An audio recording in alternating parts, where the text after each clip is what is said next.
এনআরসিতে আবেদন করে থাকলেই মিলবে আধার কার্ড। নাম চূড়ান্ত খসড়ায় থাকলেও পাবেন আধার, কিন্তু আবেদন থাকতেই হবে। আসাম সরকারের বড় ঘোষণায় স্বস্তি আধার বঞ্চিতদের। দীর্ঘ সময় ধরে ভোগান্তিতে পড়েছিলেন লাখ লাখ মানুষ, এবার তারাও পাবেন আধার। এনআরসিতে বায়োমেট্রিক দিয়ে আধার বঞ্চিত 19 লক্ষের বিষয়ে বড় ঘোষণা মুখ্যমন্ত্রীর। আধারের ক্ষেত্রে কঠোরতাও এনেছে সরকার। এনআরসিতে যারা আবেদনই করেননি তারা আধার সহ কোনো নথি আবেদন করতে পারবেন না, স্পষ্ট করলো সরকার। এনআরসির জন্য আবেদন করে থাকলে তবেই এবার মিলবে আধার কার্ড। মন্ত্রিসভার বৈঠকে বড় সিদ্ধান্ত গ্রহণ করলো আসাম সরকার। বাংলাদেশের সংখ্যালঘুদের উপর আক্রমণে উত্তাল বাংলাদেশ।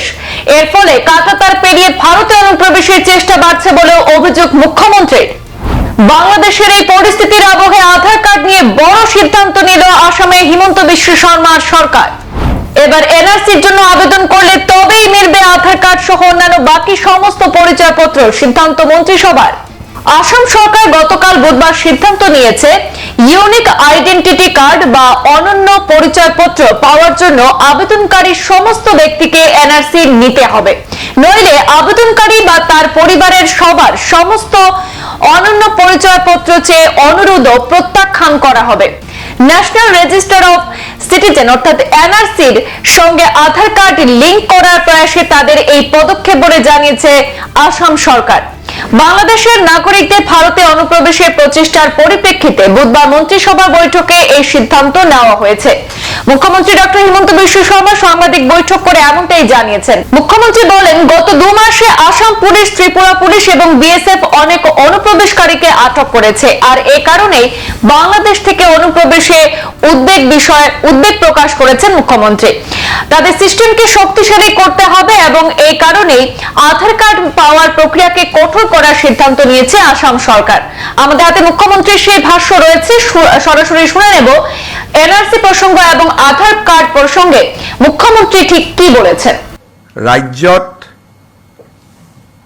সেকেন্ড লাইন ডিফেন্স হিচাপে অসম পুলিচে যি কাম কৰি আছে তাক আমি আৰু অধিক শক্তিশালী কৰি বিএছএফৰ লগত এটা কোঅৰ্ডিনেশ্যন লৈ পেলাই বাংলাদেশৰ পৰা যাতে অনুপ্ৰৱেশকাৰী ভাৰতত সোমাব নোৱাৰে তাৰ কাৰণে আমি আৰু অধিক প্ৰচেষ্টা ল'ব বিচাৰিছোঁ। আৰু এই শৃংখলাৰ এটা পৰ্যায় হিচাপে অসমত আধাৰ কাৰ্ড প্ৰদান কৰাৰ ব্যৱস্থাটো আজি কেবিনেটে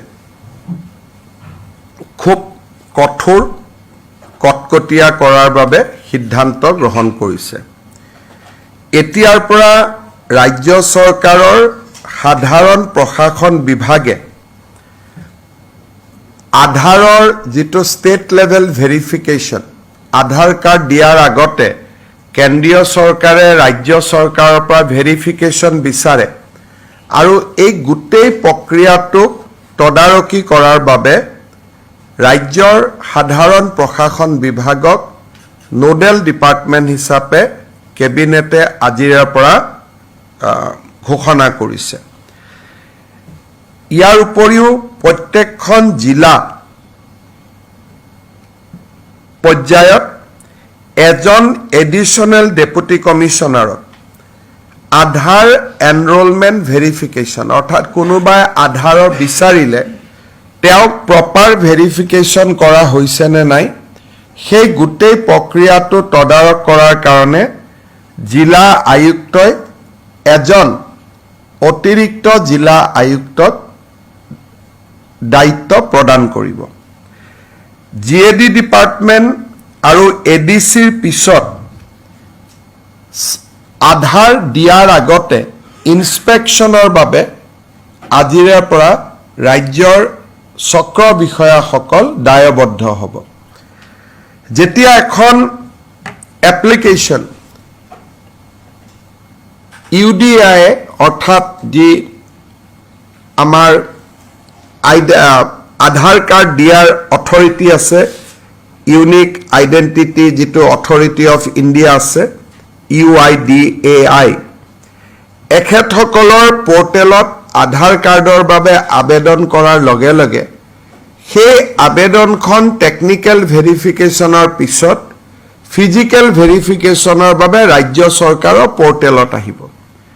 সাৰ্কেল অফিচাৰজনে প্ৰথম এই আধাৰ কাৰ্ডৰ আবেদনখন পোৱাৰ লগে লগে তেওঁ প্ৰথমে চাব যে ৰাজ্যৰ ৰাষ্ট্ৰীয় নাগৰিকপঞ্জী প্ৰণয়নৰ সময়ত এই ব্যক্তিজনে বা এই পৰিয়ালটোৱে বা তেওঁৰ পিতৃ মাতৃয়ে আবেদন কৰিছিলে নে নাই।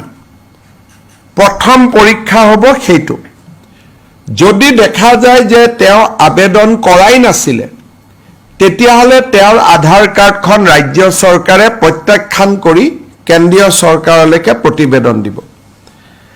আৰু যদি প্ৰমাণিত হয় যে নহয় তেখেতে NRCত নিজকে ভাৰতীয় নাগৰিক বুলি আবেদন কৰিছিলে তেতিয়া আমি নেক্সট ষ্টেজলৈকে যাম আৰু যিটো ফিল্ড ইনস্পেকশ্যনৰ ওপৰত উচ্চতম ন্যায়ালয়ৰ যি নিৰ্দেশ আছে সেই অনুসৰি তেওঁলোকক ফিল্ড ভেৰিফিকেশ্যন কৰি ভাৰতীয় নাগৰিক এখেত হয় এই ধৰণে সম্পূৰ্ণ প্ৰত্যায়িত হোৱাৰ পিছতহে তেখেতক আধাৰ কাৰ্ড দিয়া যাব।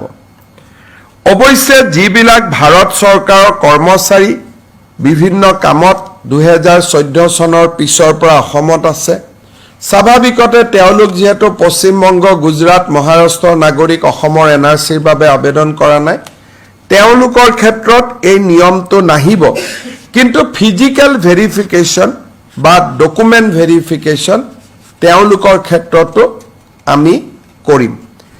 ইয়াৰ ফলত ৰাজ্যত আধাৰ কাৰ্ডৰ প্ৰদানৰ ব্যৱস্থাটো আমি অলপ টনকিয়াল কৰিব পাৰিম আৰু কোনো ধৰণৰ সন্দেহযুক্ত নাগৰিকে যাতে আধাৰ কাৰ্ড ল'ব নোৱাৰে তাৰ অন্তত আমি কিছু প্ৰতিবন্ধকতা সৃষ্টি কৰিব পাৰিম।